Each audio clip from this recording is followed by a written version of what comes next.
والله يا عمرو مش في الاول كده. لا انا كنت حاطه تارجت ان انا هرجع تاني مش هكمل في مصر اصلا. فكان انا اللي خلاني انزل هنا ان انا اغير مجال الشغل، لان حسيت ان انا في مصر هيبقى اسهل بالنسبه لي، ان محتكين حتى بالاماراتيين اكتر. لا كنت بتكلم مصري عادي، بس كان اكيد كان في مفردات معينه كنا بنقولها بالاماراتي، ما هو مفيش حد كبير معايا. اللي معانا دلوقتي يعني طبعا هي من الناس القريبه جدا ليا، والصدفه يعني الحمد لله حطيتها ان انا اشوفها معايا في شغل هنا في القاهره. هي اصلا من اسكندريه، اتغربت فتره كبيره جدا في الامارات، قعدت تقريبا من سنه 96 او 95 لحد 2021، مرورا بقى بكل مراحل المدرسه بالجامعه. قعدت تشتغل هناك حوالي 7 سنين ورجعت خلاص هنا بقى مصر. ميت تقوم تمشي بقى خلاص بقى بس حبيبي خلاص يا وحش بقى، احنا هنقضيها مغنى طول الليل ولا ايه؟ اخرس بقى. رجعت هنا مصر امشي ميت خلاص. المهم بقى رجعت مصر. ازيك يا مي عامله ايه؟ تمام الحمد لله. الحمد لله. تمام والله. والله انا مش عارف، انا يعني انا مبسوط جدا والله ان انت قاعده معانا النهارده. انا مش عارف احنا بنعمل ايه دلوقتي، بس انا مبسوط والله ان انت موجوده معانا. وعايزك بقى تحكي لنا كده من الاول. انت اصلا كنت قاعده فين؟ كنت قاعده في ابو ظبي. اوكي تمام. كنت قاعده انا واهلي واخواتي. تمام. قضيت فتره المدرسه كلها هناك في ابو ظبي. في ابو ظبي. ما رحناش اماره تانية، هو كان مينلي مش غير التونيه اللي كانت بتتحرك على الامارات. لا احنا كنا مستقرين. ما شاء الله، ما 8 تنفار هيتحركوا لازم كل اماره شويه كانوا بيطردوا. سوري يا منى. لا بس قعدت هناك فتره المدرسه كلها، وانس ان انا خلصت ثانويه عامه فجيت هنا مصر للجامعه. خلصت جامعه ورجعت تاني الامارات. اشتغلت بقى شويه هناك. خلي بالك انت هتلاقي كل شويه رجعت طلعت نزلت. اسكندرانيه بقى. يا باشا. ايوه احسن ناس. احسن ناس. انت اديك قاعده كده ايه.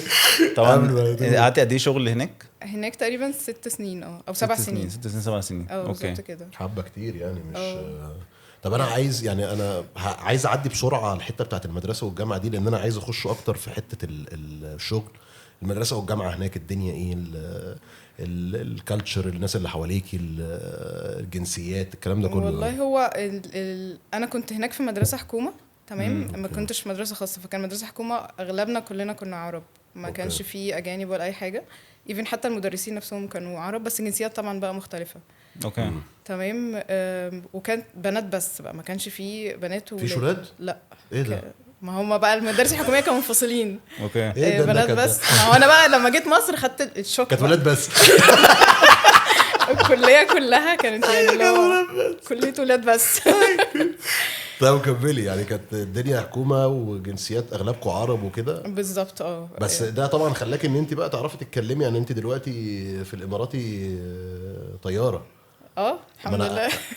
جربتي تعملي حاجه ليها علاقه بالجزء الخليجي دوت او جربت شويه اعمل فويس اوفر مع صاحبتي، يعني كنت بعمل لها دعايه للصيدليه بتاعتها، بس كان شويه بالخليجي. طيب كملي قولي لي. انت الناس اللي حواليكي كان اغلبهم عرب، فانت خدتي الكالتشر بتاعتهم اكتر من يعني خلاص انت تعتبر منهم، انت عايشه معاهم، بتخش بيوتهم، بتاكلي اكلهم، الكلام ده كله. بالظبط.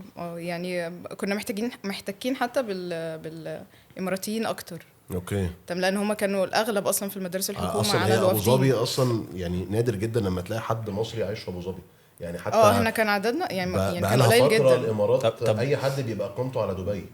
بالظبط. يعني كان اغلب المصريين او الجنسيات حتى العرب اكتر. المعلومات اللي انا عارفها. لا شاطر مذاكر ما شاء الله. برافو عليك. انت بقى في المدرسه كنت بتتكلمي اماراتي اكتر صح؟ مش مصري بقى ولا لا كنت بتكلم مصري عادي، بس كان اكيد كان في مفردات معينه كنا بنقولها بالاماراتي. اوكي. اقول لك بقى زي ايه عشان خاطر ما تقوليش عدي ولا خلاص بقى يعني خش الجامعه. انت دخلت جامعه هناك ولا هنا؟ لا جامعه هنا، جامعه اسكندريه. دخلت جامعه في اسكندريه. اوكي بالظبط. تمام. فلقيت بقى مصريين كتير قوي. طبعا انت من كتير قوي. بلدنا، ما انت نازله اسكندريه، انت ليه حساسه كده؟ وانت كنت حاجه ثانيه في الناس ده بابل. ما انت نازله اسكندريه هتلاقي اسكندريه تبعنا طبعا مصر يعني. سيبك من ان في رسميات وكارته وبتاع، بس هي عادي جنسيات مصريين. انتوا مختلفين عننا في طلعتوا ونزلتوا، بس انتوا شبننا عادي. بنفتح الكلام بس شويه. انتوا بتمشوا فوق. طلعت. طب نزلت بقى لقيت الدنيا في بقى لا ده الناس هنا عايشه. لا هنا كانت الدنيا عشوائيه قوي. يعني لا أنا ما كنتش- بنقولش كده. معلش ما انا لازم اقول. الدنيا كانت مالها بقى؟ عيد السؤال ده، ايه بقى الدنيا هنا كانت اخبارها ايه؟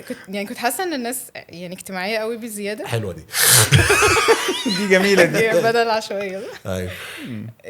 ويعني ما كنتش عارفه اتعامل مع الناس. كنت يعني احنا ما كناش اصلا اجتماعيه، انت بنتعامل. قصدك اجتماعيه ان هم بيتدخلوا اكتر في، يعني بيسالوا اسئله عشريين يعني. عشريين يعني اللي هو حاجه يعني اللي هو انتوا اتقابلتوا مره، ايه انت في يعني ايه اللي انت اللي هو- لابساه ده؟ غيري لبس، انا بغير. انت ليه ما قلتليش وانت نازله؟ اللي هو احنا يلا احنا واحد. هو انا ما خلاص. كنتش واخده على كميه الناس او الاجتماعيه بتاعت الناس اللي هم عادي يعني يسالوا يطمنوا والحاجات دي. تمام هي حلوه، بس انا ما كنتش واخده على الحاجات كده على دي. معارف واهل ولا صحاب؟ الصحاب والناس في الجامعه وايفن حتى في المواصلات. يعني المواصلات الناس في المواصلات بتعرفوا على بعض واحنا راكبين الترام بنتعرف. انت متخيل؟ رايحه بالترام عادي مشوار من حته لحته نتعرف على بعض. يعني ممكن انت بتكون بتعمل حاجه معينه تلاقي اللي جنبك اتدخل ويقول لك لا تعملها لا ازاي. غلط، ما تكتبهاش كده، بتتكتب كده. في حاجة يا عماد؟ لا يا عربي، رقبتي ملوحة بس يا جدع، مفيش حاجة يا جدع. خلاص خليها ملوحة الناحية التانية. في خناقه مثلا طب انت يتنصنعوا. قعدتي طول الوقت لغايه دلوقتي مثلا مش متاقلمه على القصه ديت، ولا لا اول سنه او اول فتره مثلا وبعد كده بص، هي الامور؟ فتره الجامعه كلها انا ما كنتش عارفه اتاقلم لا على يا مصر. ماهر لحد دلوقتي مش من لا والله. مش قوي يعني. لا عايز تضربنا كتير. لا مش يعني انا اخدت فتره طويله شويه اللي هي فتره الجامعه كلها. حتى الصحاب ما كنتش بعرف اعمل صحاب. يعني ممكن 2 3 بس ماكسيموم.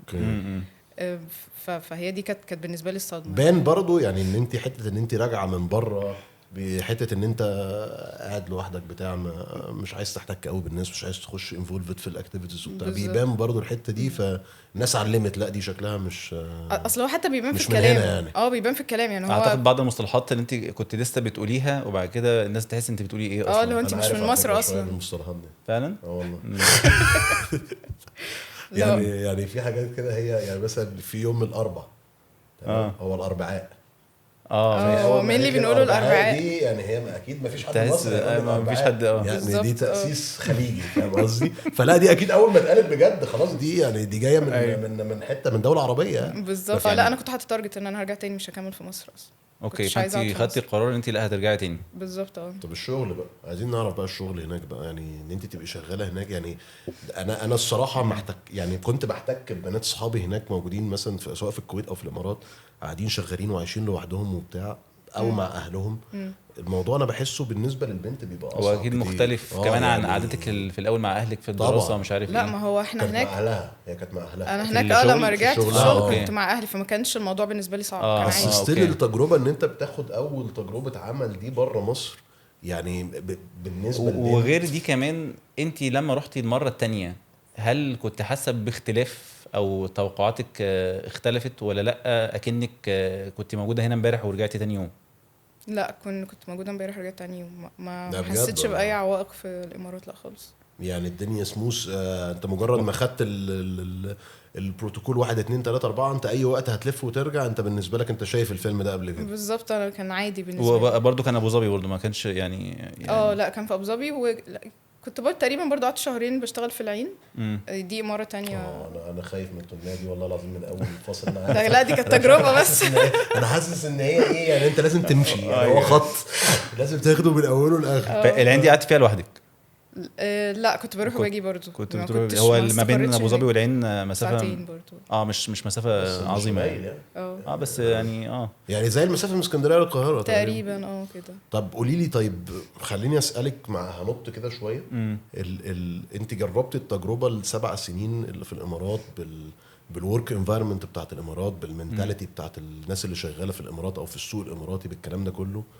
وفجاه لا احنا خلاص لايا كان السبب احنا رجعنا هنا تاني للقاهره او رجعنا لاسكندريه، وهنخوض تجربه شغل في بيئه عمل مختلفه تماما، في ورك انفايرمنت مختلف تماما، بكالتشر مختلفه تماما. الاختلافات الميجر اللي ما بين هنا وهنا، او الحاجه اللي بالنسبه لك انت لا انا حسيت ان انا مش عارف ادابت، انا مش عارف اتكيف على الوضع دوت، ده هناك كان في كذا وهنا لقيت كذا. اول حاجه بالعكس اللي انت مثلا هناك كانت ممكن تكون عيب كبير، هنا لقيتيها لا انا بالنسبه لي ده ميزه، انا مش هعرف اشتغل في العيب ده تاني. بس انا ما حسيتش ده من كلامك قوي يعني. لا هو عشان يمكن انا غيرت في المجال الشغل نفسه. فكان انا اللي خلاني انزل هنا ان انا اغير مجال الشغل. لان حسيت ان انا في مصر هيبقى اسهل بالنسبه لي ان انا ادخل في انت الكارير كنت ده. في الامارات ايه؟ كنت ستراكشر انجينير اوكي، وهنا بلاننج انجينير. بس متفقين في الانجينير.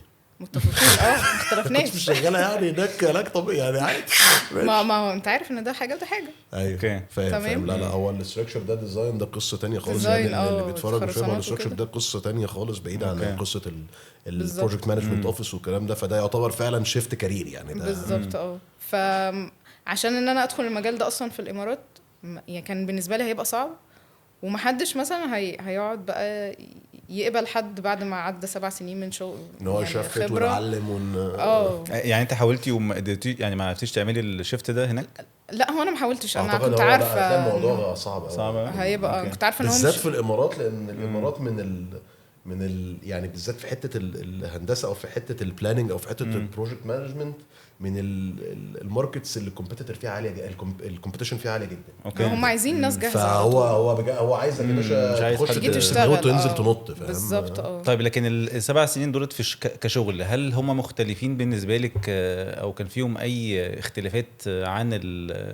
السنين اللي انت كنت قعدت فيها قبل كده ساعه المدرسه؟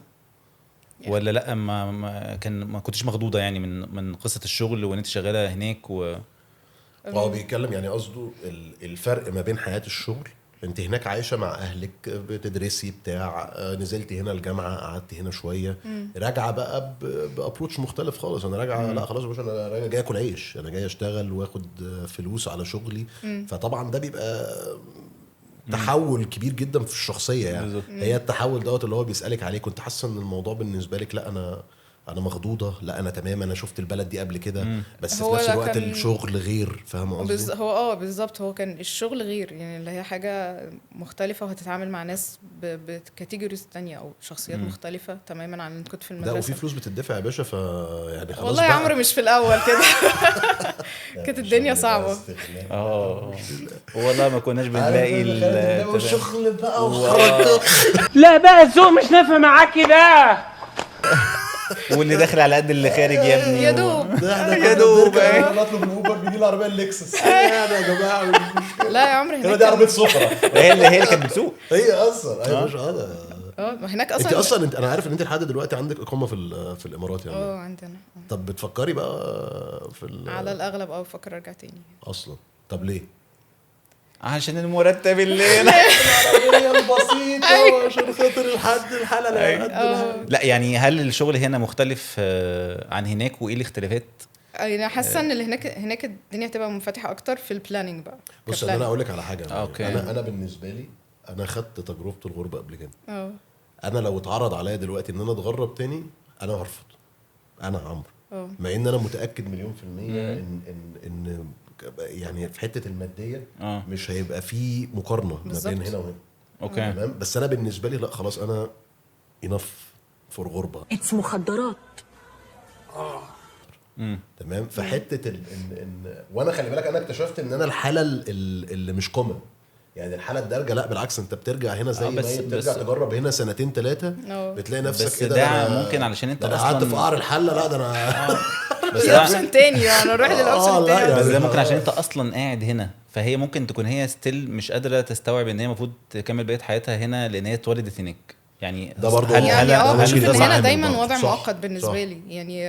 انت دايما حاسه ان هنا الاجازه مش العكس. بالظبط. يعني هنا فتره لا مش ايه رايك في الحته دي؟ انا خلي بالك جبت لك الحته دي بالظبط صح. ما انت طب ما مجرب تشكريني، قولي لي ان انا جبتها بالظبط. شكرا يا عمرو. عفوا. هو عارف اكتر مني. قولي كمان. نسيت كنت بقول لا معلش، انت كنت بتقولي ان هي انت عايشه هناك فده بيبقى ليه عامل. يعني بحس ان دايما مصر هي فتره مؤقته يعني. لما بحس ان الدنيا بتسود قوي لا في يعني هي حاجة مشكله تانية ممكن أعملها. ماديا ولا لا ان الشغل هنا مختلف عن هناك يعني مشكله، ولا لا بره الشغل هنا مختلف عن هناك يعني المشكله، او يعني انت عايزه ترجعي السواد ده سببه ايه؟ او الحته مش اللي هو السواد يعني الحته اللي هو لا الدنيا غمقت معايا. بالنسبه لي انا بيبقى في الشغل بصراحه يعني في الشغل كتعاملات او كتعاملات وكماديات والحاجات دي كلها بالنسبه لي بتفرق. ماديات اكتر. شفت وانا لما عملت معاها انترفيو قالت لي مش فارق معايا الفلوس. بس عايزه تسيب البلد عشان الفلوس. اوكي. لكن بعيدا عن ماديات، هل الشغل فارق؟ ككواليتي يعني شغل. كبيئه البيئه عموما طبعا البيئه مختلفه يعني. يعني هنا هتبقى البيئه احسن شويه. هناك طبعا انت هناك هتلاقي حد يجيب انا لك، كنت لسه اقول لك هناك هتحس ان انت بس لو انت نسيتي مفاتيح بيت ولا حاجه، ولا العربيه اتقفلت على مفتاحك، محدش هيساعدني. بعد هتكلمي مين الساعه 8 الصبح مش مثلا دي؟ هينفع. ما فيش حد يتنمر عليكي مثلا، تمام. هناك مش هتلاقي الناس دولت. مفيش هنا في حد متنمرين بيتنمر عليكي مثلا، فاهم؟ هنا في ناس ما بتصدق. في ناس ناس واحده. ايوه. شكرا يا بيه، العفو. شكرا. العفو. طيب فاعتقد يعني بسبب الماديات بس، ولا بسبب الماديات هو الاهل لسه موجودين هناك ولا بقوا في مصر؟ لسه في هناك. لسه هناك. فانت يعني يعتبر انت مرتبطه او عايز ترجعي اكتر كمان عشان اهلك، يعني ماديات عشان واهلك. يعني الاسره برضو هناك هي صعبه فعلا يعني هي الحسبه هنا كده.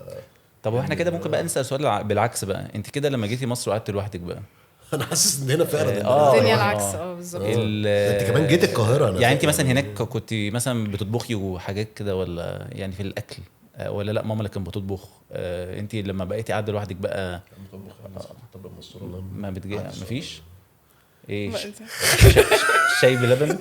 شاي بلبن عنك والله قاعد شغاله معانا. بص قد كده ما جبناش حاجه غير بسكوت وامال عامله خلصوه. والله ما كان حاجه غير. لا يعني رد السؤال بجد، حته الطبخ والكلام ده. لا الطبخ هناك هي ماما اللي كانت بتعمل. طب انت هنا بقى قاعده لوحدك؟ لا هنا اكيد لازم انا اعمل يعني يعني مش من بره ومش عارف يعني. لا كنت مش قوي يعني، مش دايما. فانت اتعلمت لوحدك يعني ما ما عادي. فايه يعني بقى ده ما كانش بالنسبه لي ازمه بصراحه، الاكل او اعمال الاكل. يعني انا بحس ان الموضوع جيني، يعني هم ما شاء الله مجرد ما شافوا ده موضوع بالنسبه لي لا بيبقى صعب. يا معلم معنا اكيد يعني هي لا عادي، هي الموضوع بيبقى جينات، بقول لك هي فطره. لا مش دي اللي كانت الازمه بالنسبه لي بصراحه. طب ايه بقى اللي كانت الازمه بالنسبه لك في القعده لوحدك عموما هنا؟ اللي هي القعده لوحدي، ان اسرتي مش كلها بتبقى حواليا. يعني بص يعني اصل هي الازمه كانت يعني الاسوأ حاجه فتره الجامعه دي ليه؟ ان انا كنت لوحدي. اخويا كان معايا بس كنت انا واخويا بس. اوكي. وماما ما كانتش بتنزل كتير يعني، على قد الاجازات، وبتبقى اجازه قصيره مثلا اسبوع 10 ايام ماكسيموم. اوكي. فدي كانت ازمه بالنسبه لي، اللي هو انا حاسه هنا ان انت مثلا حد تفضفضي معاه لما تروحي، ولا لا حد تقدري تعتمدي عليه في حاجات معينه؟ يعني الازمه في ايه بالظبط؟ ما هو مفيش حد كبير معاك. فين الكبير؟ مش موجود. فين حزلقوم؟ برضه ما اعرفش. هات لي اي حد كبير اكلمه. انا عديت ال50 تقدر تتكلم. يعني انا كنت عايشه في الامارات. هي بنت فدايما عايزه ترجع، اللي هو لا انا في حتى لو مامتها، يعني حتى لو الشخص اللي احنا بنتكلم عليه دوت برضه بنت او ست، هي عايزه تحس ان في حد ادلت او في ايوه حد. يعني هي انا بالنسبه لي الاسره كلها ما كانتش موجوده. هو الشخص اللي يعول يعني. ايوه. يعني الاسره كلها ما كانتش موجوده. وكنت احنا 2 بس في مصر، في بيت لوحدنا وما نعرفش فيه حد. انتوا كام اخ يا مي؟ احنا 4 ولدين وبنتين. الحلقه دي ما شاء الله. طب ما شاء الله. طب لو اللهم صل على النبي. لو الاهل موجودين هنا، كنت هتفكري برضه انت ترجعي ولا لا؟ مع اعتبار ان كان في عامل ليه علاقه بالماديات. حلو، خلي بالك السؤال ده. السؤال ده السؤال بيحير. ده اسفين. هل انت من المؤيدين ولا هترجعي؟ والله يعني مش حلها لك اهو، جبنا لك يا ست ماما. جبنا لك ماما وبتاع. ماما هتقولها ماما. يعني لا ممكن اقعد بقى، يعني هي ماما هنا. فيبقى كده الموضوع الاساسي مش الماديات مش الماديات ما هو بس. قد ما هو ان انت عايز ترجعي لاهلك. يعني خلينا كده انا هري فريز الاجابه. هو بالنسبه لها اكيد الماديات زي بالنسبه لاي حد فينا هو فاكتور مهم. تمام، بس في الاخر الجانب العيله او جانب الاسره بالنسبه لك هو الفكره بس انت ما أهم. ترجعش تقعد لوحدك. يعني سواء بقى في مصر سواء في الامارات ما طيب ترجعش سؤال تقعد بقى اللي هو برضو سؤال بالعكس برضو، ايه بقى اللي وحشك في الامارات؟ انت بقالك قد ايه هنا دلوقتي؟ انت كده 2020 يعني 4 سنين 4 سنين تقريبا. ايه بقى الحاجات اللي بتوحشك اللي هي بتفكرك بالطفوله يعني الحاجات اللي انت اتاتشد ليها في البحر هناك. هو هنا في اسكندريه طبعا في بحر بس ما شاء الله. اسكندريه بحر اسكندريه ده اصلا تحفه يعني. حلو بس هناك كان الكورنيش، انا كنت بحب الكورنيش جدا. اوكي. ماشي على الكورنيش، الهدوء ومفيش زحمه. دي صح. دي ماشي. اجابه صحيحه. مفيش كلاكسات كتير، مفيش ناس بتزعق كتير. اوكي. فده اكتر حاجه بس بتوحشني. تحس برضه فعلا مي تدي ان هي فعلا لسه جايه من المطار. أيوة. يعني هي بجد طيارة الشاي. يعني هي طيارتها لسه بتفول وراجعه تاني. انا مبسوط جدا يا مي وأنا كمان والله. قعدناها وأنا بجد. كمان. يعني سيبك من ان انت زميلتي وانت عارفه انا بعزك قد ايه بعيدا عن تسلمي يا عم، القعده شكراً. ديت. لكن انا بالنسبه لي القعده دي كانت جميله جدا، وانا سمعت حاجات انا نفسي ما كنتش اعرفها عن مي. سيبك من يعني البودكاست او الحلقه نفسها، انا نفسي ما كنتش اعرفها. هطلب منك في الاخر بس انت لو حابه ان انت تقولي لحد حاجه عن تجربتك او عايزه تضيفي اي حاجه، المايك معاك يعني. شوفي اللي انت عايزه تقوليه ايه. والله يعني سواء مصر او في الامارات، يعني الواحد يعمل كلنا عرب الحاجه، وكلنا ايد واحده. الواحد يعمل الحاجه اللي هو بيحبها ويحس ان أوكي. هو مرتاح لها اكتر. ومش هتفرق بقى الماديات. سافه معلش يا سافه. سقفه، ايوه سقفه، معاش شايل الكوبايه. معلش والله. شكرا يا مي. شكرا جدا تسلم يا والله. عم، شكرا.